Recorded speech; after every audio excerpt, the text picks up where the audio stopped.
Oke teman-teman, assalamualaikum warahmatullahi wabarakatuh. Kita berjumpa lagi bersama Dunia Mekanik Motor. Nah ya, jadi di sini saya mau memberikan tutorial bagaimana cara mengganti kampas kopling punya motor Vixen Old ya. Nah di sini ada perbedaan antara kampas kopling Vixen Old dan New Vixen. Nah kalau kopling Vixen Old, kampas koplingnya itu sama dengan Scorpio dan juga Bison ya, itu sama. Kemudian kalau Vixen New atau NVL New Vixen itu biasanya persamaannya dengan GL ya. Nah jadi setelah terbuka untuk kalternya itu kita buka juga bagian tandokan kickstarter itu menggunakan kunci shock 12 ya. Kemudian kita dorong bak koplingnya seperti ini. Nah jadi kalau sudah meluber olinya itu ke bawah, turun ke bawah, itu kita tarik saja langsung untuk bagian bak koplingnya. Nah jadi seperti ini ya, kita tarik pelan-pelan saja ya. Tuh kalau sudah terlepas seperti ini, kemudian untuk langkah berikutnya kita harus mempersiapkan kunci T10 boleh, kunci shock 10 boleh ya. Nah disitu kalau Vixen ini cara pembongkaran kampas koplingnya itu tidak usah buka filter oli seperti motor GL ya. Nah jadi langsung saja jujuk ya. Jadi kita langsung gunakan kunci shock 10. Nah kunci T10 seperti ini ya. Nah jadi kalau motor Vixen itu mayoritas kalau motor Yamaha itu tidak usah menyilang, itu nggak apa-apa ya. Cuman di sini SOP-nya kalau membuka baut kopling yang mempunyai 4 biji seperti ini itu harus menyilang. Yang ditakutkan nanti kebiasaan kita membongkarnya tidak menyilang ya. Kalau di motor Honda itu biasanya rawan patah. Nah makanya di situ kita membongkarnya itu menyilang. Tapi kalau koplingnya Jupiter rata-rata Jupiter, pokoknya Yamaha itu rata-rata nggak usah menyilang, nggak apa-apa ya. Nah jadi seperti ini. Kalau sudah terlepas tuh coba perhatikan di bagian kampas koplingnya itu ya, pada gosong semuanya tuh. Di sini ada berapa tadi ya, ada 5 plat ya, ada 5 plat kopling. Nah jadi seperti ini.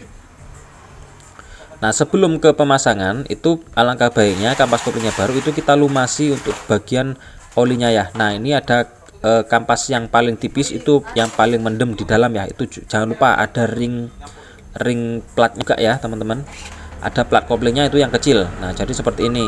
Kalau nggak mau dipakai ya silahkan ditambah beli lagi kampas kopling yang agak besar, tambah satu lagi ya. Nah jadi seperti ini. Kemudian urut-urutannya ya, setelah kampas kemudian plat kopling kemudian kampas lagi, itu berurutan sampai nanti di bagian paling ujung. Nah itu nanti ketemu kampas lagi seperti ini ya.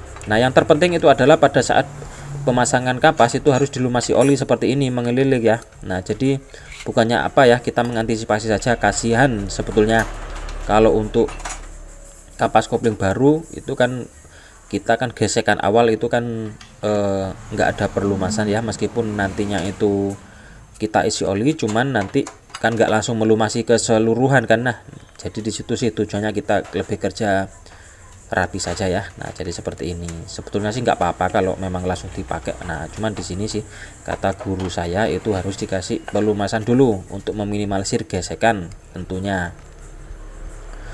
Oke, nah jadi di sini urut-urutannya itu kampas, plat, kampas, plat, kampas, plat, sampai terakhir itu ketemu kampas, kemudian bos klatnya ya, atau penutupnya, atau rumah pirnya, apa saja ya, pokoknya yang menyebutnya itu yang penting. Nah jadi seperti ini bentuknya, klip gitu ya.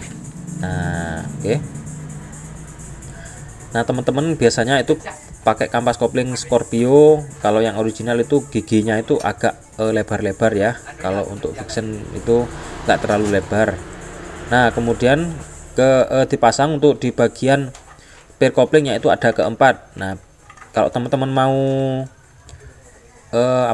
mau nyetutnya itu lebih enak lagi, itu pir koplingnya kasih yang agak lebih keras sedikit ya, aftermarket ataupun variasi itu banyak ya. Nah jadi di situ kemudian cuman di sini kita pakai yang standar saja ya, karena ini memang motor dipakai harian ya teman-teman. Nah kemudian dari keempat baut ini kita kencangkan semuanya ya. Nah jangan sampai ada yang kendor, nanti kalau ada yang kendor bisa-bisa lepas nanti ya. Nah oke. Kemudian dicek untuk di bagian stud koplingnya di sini. Nah ini dicek ya teman-teman, itu harus ada speleng. Nanti kalau nggak ada speleng itu kenceng, biasanya kampas kopling yang baru itu kan agak lebih ini ya, agak lebih tebel. Nah itu biasanya spellingnya itu terlalu longgar ya. Nah tadi di sini kita sudah cek itu masih aman ya, untuk longgarnya itu masih standar. Kemudian kita langsung saja untuk ke pemasangan bak koplingnya seperti ini ya. Nah, setelah terpasang untuk bak koplingnya kita pasang lagi untuk bautnya, itu semuanya dikencangkan ya, jangan lupa, jangan sampai ada yang luput untuk mengencangkannya. Kemudian nanti tinggal terakhir kita isi oli ya. Nah, oke, jadi seperti ini.